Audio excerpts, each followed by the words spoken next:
Hello friends, finally after 6 days, on 7th day we have PT365 for economics for year 2026 prelims. Okay, so right now it is 8 p.m. 16th of January. So we'll do certain portion of the PT365 economy. So we'll start from the banking and monetary policy. Okay, so we'll try to do this complete banking and monetary policy today.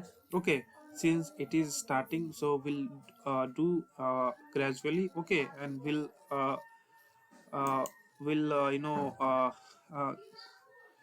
gear up after certain. So let us start the banking and the monetary policy. Okay, so here is the banking and the monetary policy.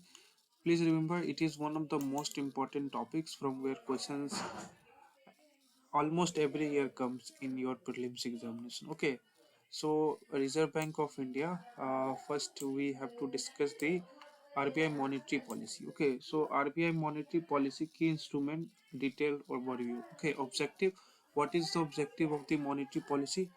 To keep the price stability and economic growth. Okay, so that is the thing.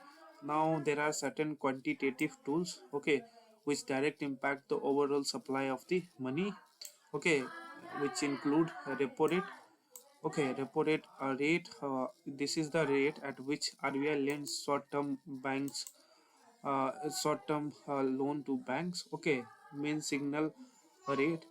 When rate is increasing means when the repo rate is increasing, then the money supply will get decreased. Okay, so for example, when just consider that there is a inflation. Okay, there is a uh, not inflation, but there is a lack of purchasing power, or there is a inflation. Just consider, then the what will RBI do? It, in order to reduce the money supply, they will increase the repo rate. Okay, now reverse repo rate, it is opposite to that. Okay, so rate at which RBI borrows from the banks. Okay, and absorb the excess liquidity from the market. Okay, now there is CRR means cash reserve ratio, the percentage of net demand and time liabilities banks must keep as cash with RBI. Okay, so CRR basically maintained by the RBI, sorry, maintained by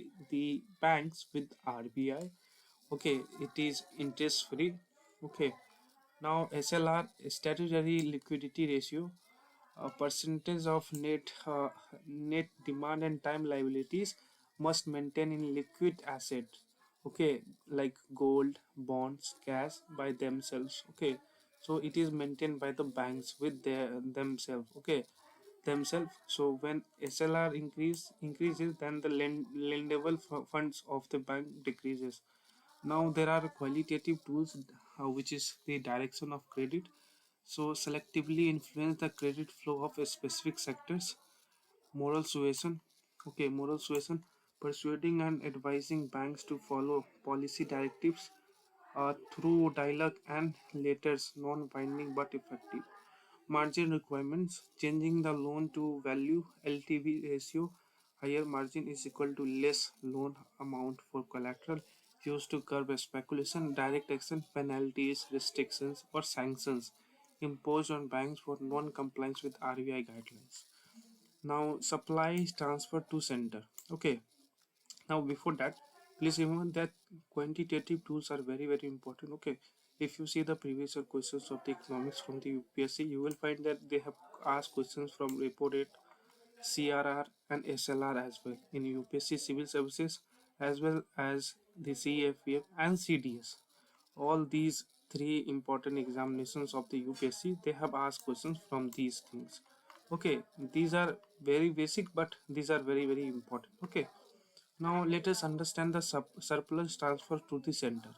Why it is in news? Because RBI has transferred rupees 2.69 lakh crore surplus to the center. Okay, so the surplus which has been generated by the RBI, which is nothing but the revenue, which is 2.69 lakh crore, it has transferred to the center. Okay, Now transferable surplus for 2024 and 25 has been arrived at on the basis of the revised economic capital framework as approved by the central board. Okay.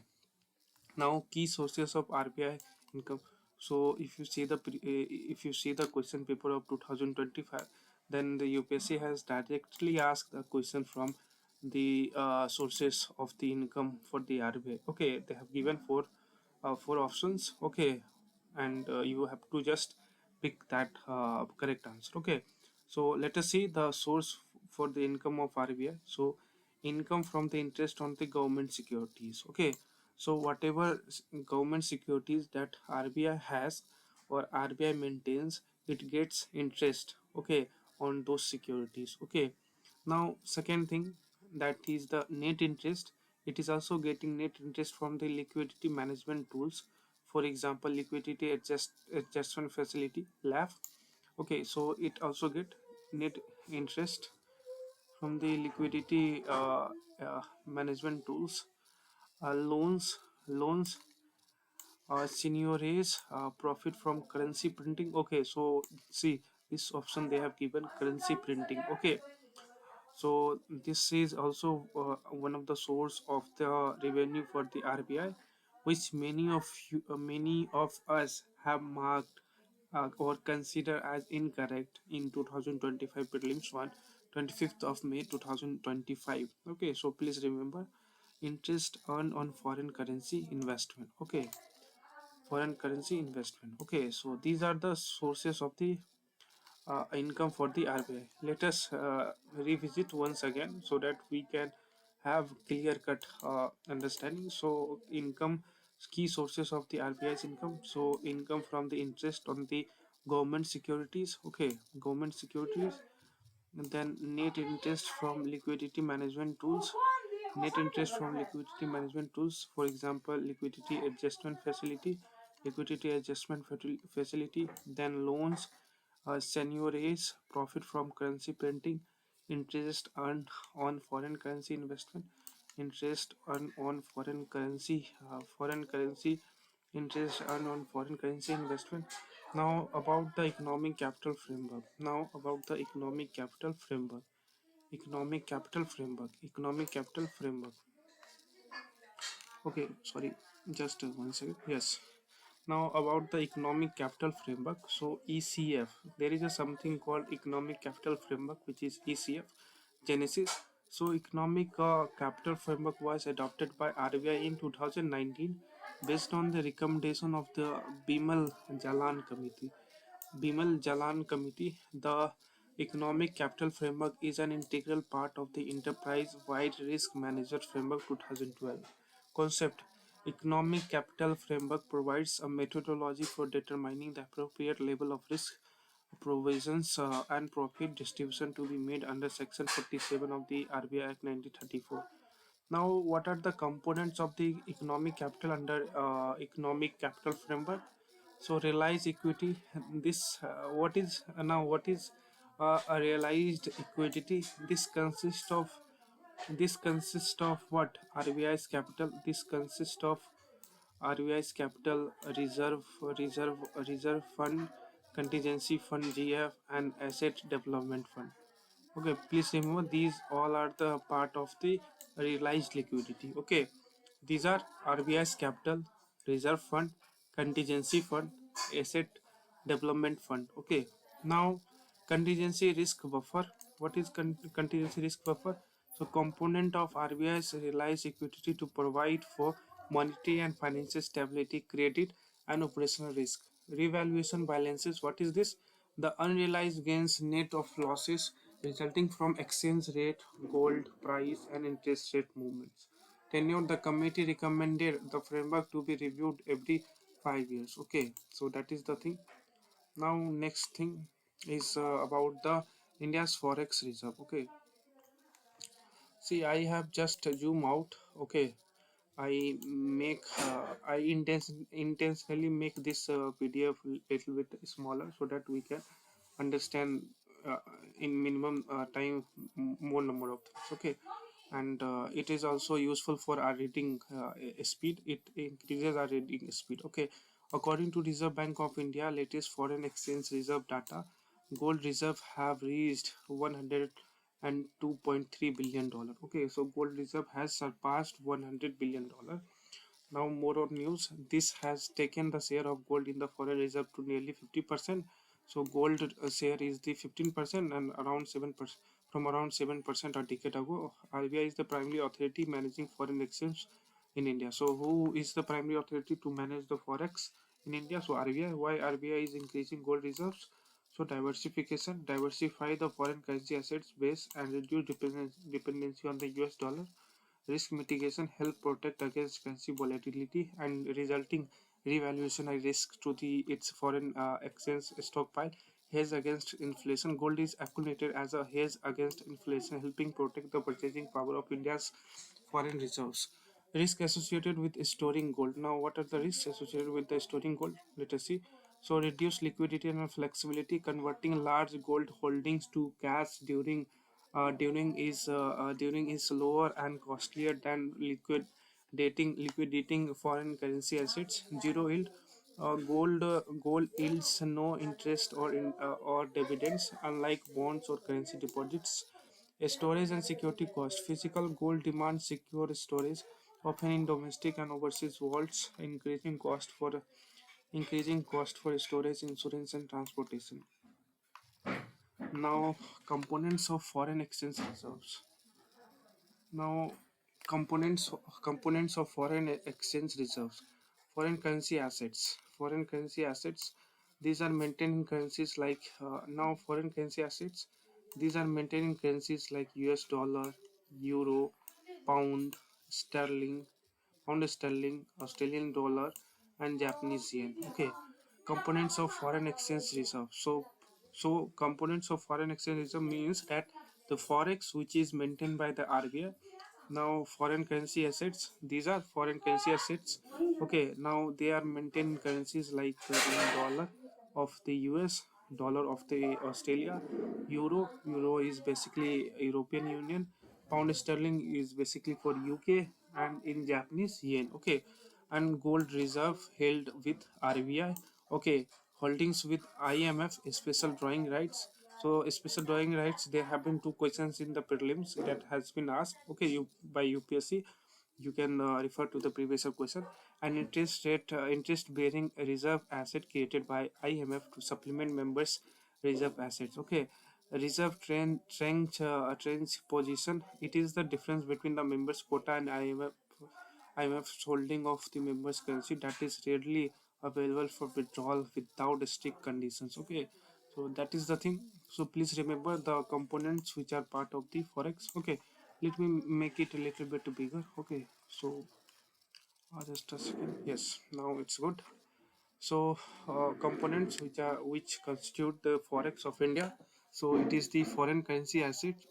Foreign currency assets are the US dollar, Australian dollar, yen, you have euro, you have pound sterling, and you have Japanese yen. I'm repeating again: US dollar, Australian dollar, Japanese yen, pound, and euro. So there are five: US dollar, euro, pound sterling, Australian dollar, and Japanese yen.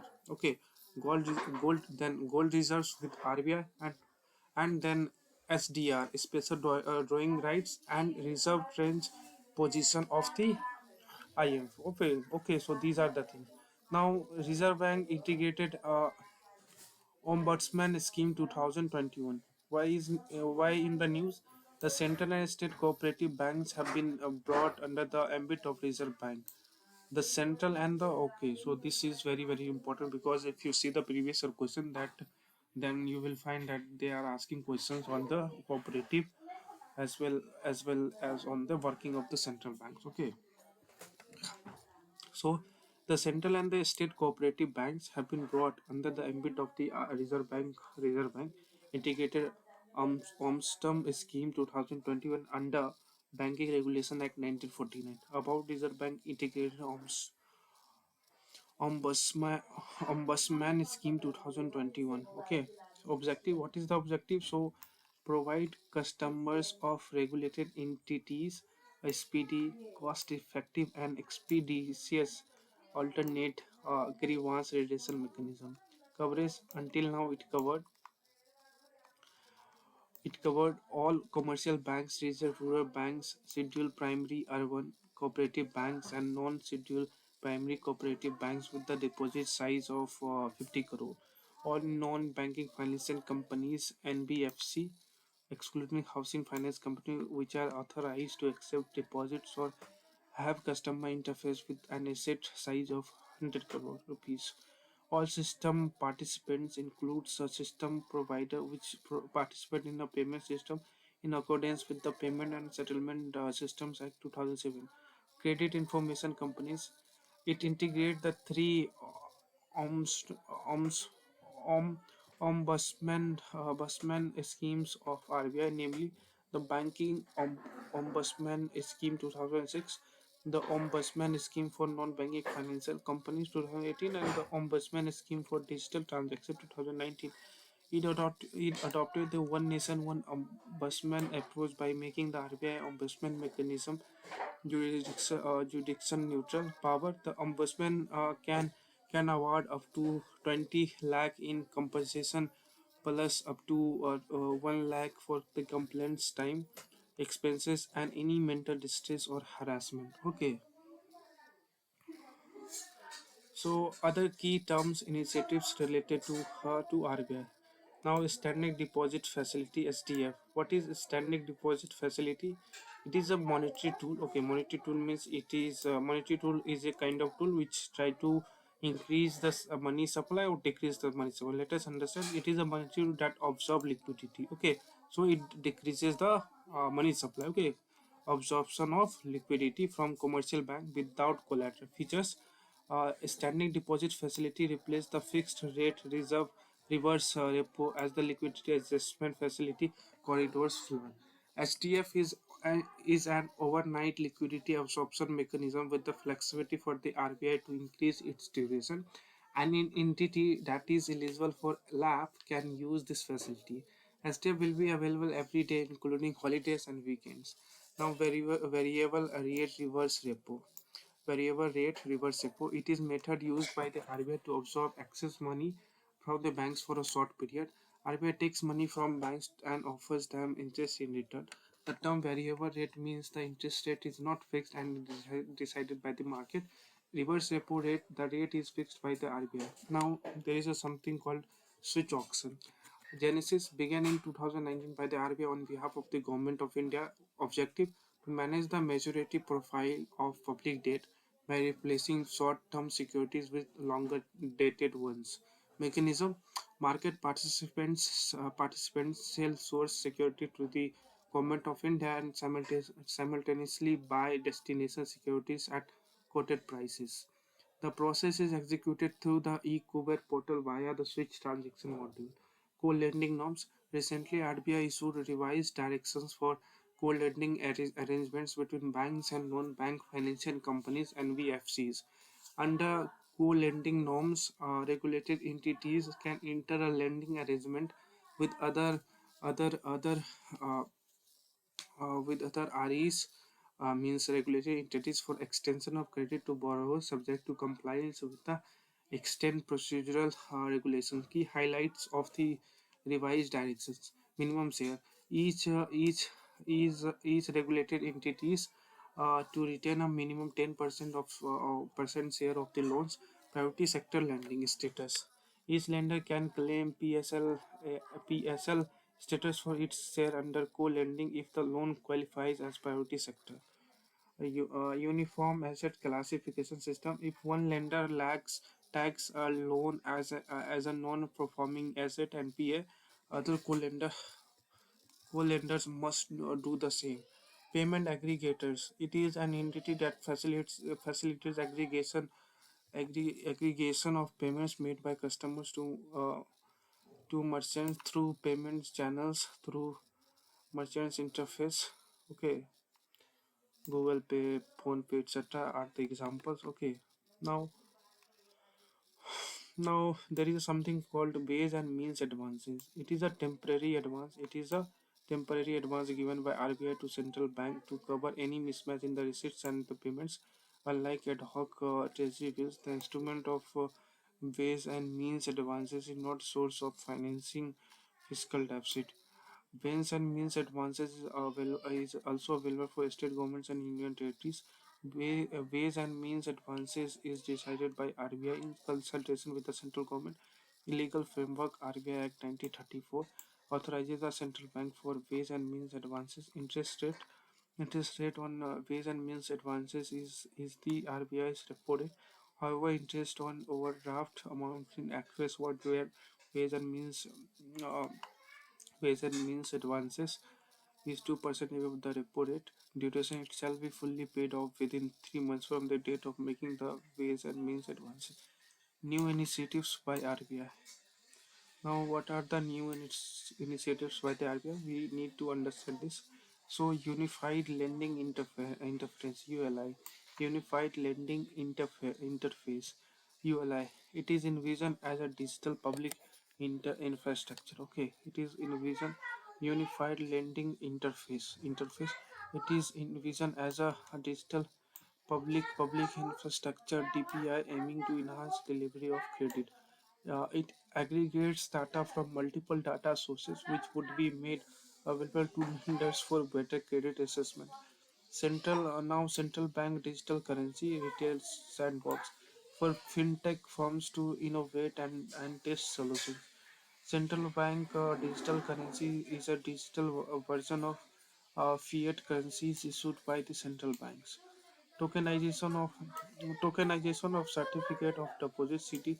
Tokenization is the process of creating a digital representation called a token of a real world asset like stocks on a distributed ledger or blockchain.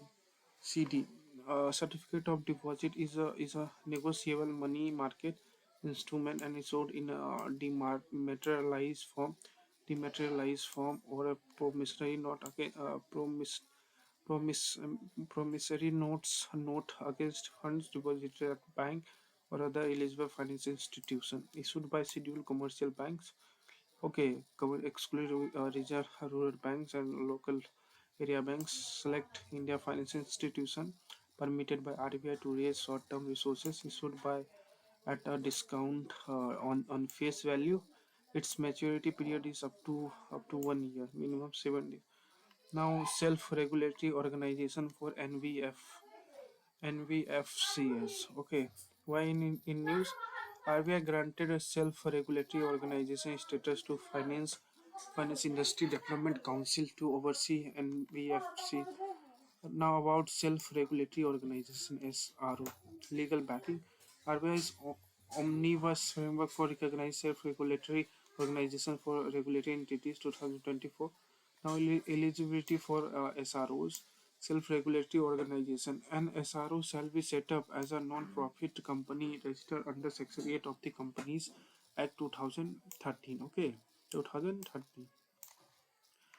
It should have net worth sufficiently diversified shareholder. No entity shall hold 10% uh, or more of it paid up share capital must represent the sector. Responsibilities of asset towards members towards regulator. Leave this non-banking financial company objective engage in lending and investment. These things. One state, one LRB. Okay. Notified amalgamation of 26 rural banks. Okay, so more on news about the regional rural banks. So RBI RRB were established in 1975 based on the recommendation of the Narasimha Working Group. Ownership jointly owned by the Government of India, 50%, and concerned state government 15%. Okay, and a sponsoring commercial bank 35%. It is regulated by RBI basically under the Banking Regulation Act 1914 as supervisor by the National NABARD. Okay, the status. Okay, so this is must allocate 75% of adjustment net bank credit to the priority sector. Okay, so now what is a small finance bank? We need to look at that also. So let me check how many more uh, topics or the pages we need to cover here. So not much. So one, two, three. So three more pages are left in money and banking. Okay, so let us do that. 10 minutes only. So a small finance bank. The Reserve Bank has granted in principle approval to AU, a small finance bank, for transitioning. So this is not what is important is the static. Okay, so eligibility criteria for a small finance bank. Okay, to transition into a universal bank. Status schedule status for a minimum period of 5 years. The stock listing shares of the bank should have been listed on recognized stock exchange. Net worth having a minimum net worth of rupees 1000 crore. Okay, meeting the prescribed CRAR requirements of SBFs. Financial health profitability should have net profits in last two financial years. Asset quality. Gross non-performing assets and net NPA must be less than or equal to 3% and 4% respectively over the last two. And wise promoter requirement, no addition of not important. What a small finance bank. Okay, so announced in during Union Budget 2014-19, registered as a public limited company under the Company Act 2013, Section Regulation Act 1949, Financial Inclusion. Objective: saving vehicles saving vehicles to under underserved and unserved sections, to supply credit to small business units, small farmers, etc. through high technology, low cost operations. Capital requirement: minimum paid voting equity capital for a small bank shall be 200 crore rupees. Okay, for primary cooperative banks transiting into SPFs, initial requirement of net worth shall be 100 crore rupees, which will have to be increased to 200 crore. Okay. Now, priority sector lending norms for a small finance bank. Okay. Now, key changes in the private sector requirements for a small financing bank. New rules: so PSLV reduced to 60% of A and B. Not much important. Now, priority sector we need to understand. So, established in 1970s concept, private sector lending stated by RBI mandates bank to allocate a specific percentage of their adjustment net bank credit to priority sector. So net bank credit banks investment in non-statutory liquidity ratio, non-SLR bonds, etc. Categories into under private priority sector. So this includes agriculture, micro, small, and medium enterprises. Okay, export credit. Okay, education. Okay, housing. Okay, social infrastructure, renewable energy, and others. Okay, so priority sector: agriculture, MS, MSME, export credit, education, housing, social infrastructure like hospital, okay, renewable energy and others. Applicability: commercial bank including RRB, small financial bank, local bank.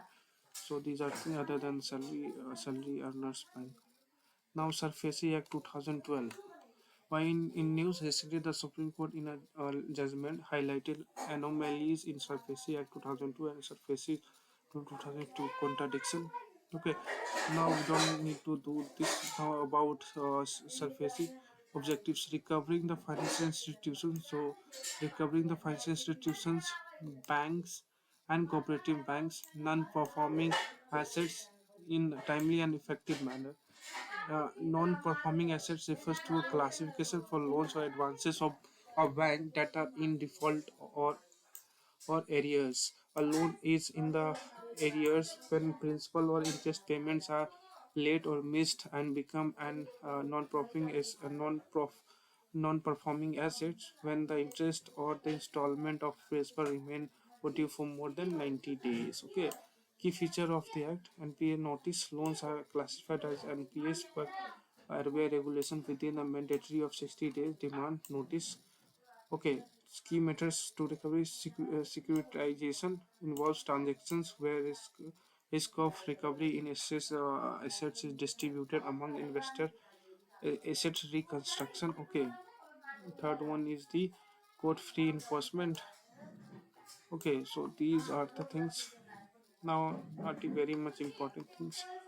Okay, now let us see.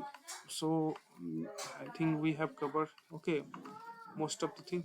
Okay, let us look at certain glimpse of all these things. Okay, now Swift messaging network.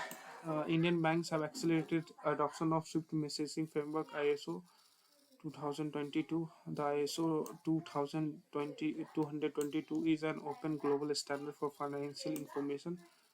Open global standard for financial information about Swift Society for Worldwide Interbank Financial Telecommunication. It is a secure messaging network facilitating global financial transactions between over 11,000 cities across 200 countries. Genesis founded in 1973 by 239 banks from 15 countries, headquarters Belgium, to streamline and secure cross-border financial communication.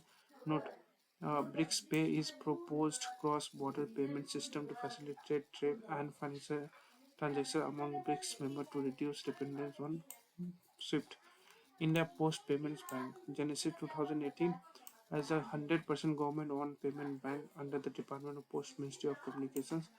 Payment banks are a specialized financial institution designed to provide basic banking services to the underbanked or and unbanked population. AIM leverages the extensive postal network to bring banking services to the doorstep of every citizen. Services offered: saving currency account, direct benefits transfer, bill and utility payments, access to third-party products such as loans, insurance, etc. It can accept deposit up to 2 lakh and enable money transfers and bill payments, but cannot give loans or issue credit cards. PCA framework for 500 primary urban cooperative banks under the RBI Supervision Action Framework will shift to prompt corrective action framework. Okay, what is prompt corrective action framework? Okay, so RBI had introduced prompt corrective action framework for scheduled commercial banks in 2002 for and for urban commercial cooperative banks. Okay, so objective to enable supervisory intervention at an appropriate time and require UCBs to initiate and implement remedial measures promptly and to restore their financial health. Okay, capital adequacy ratio, car assets are the key areas for monitoring. Now, financial fraud risks indicator launched in May by DOT Department of Technologies. Okay, so thank you very much. I hope that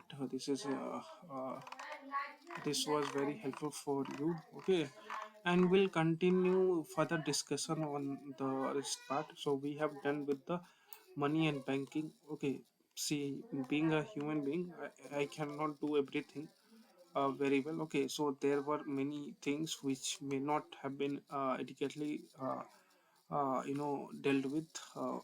Okay, for the from the perspective of understanding, but the basic thing which is important for the exam perspective we have done. Okay, so this thing we have covered. Okay, now in the next discussion we will do the finance and not finance and taxation. Okay, we'll do the we will that now we'll do external sector. Okay, external sector. Okay, and then we'll see what are new things. Okay, thank you very much. We'll meet again in the next lecture. Thank you.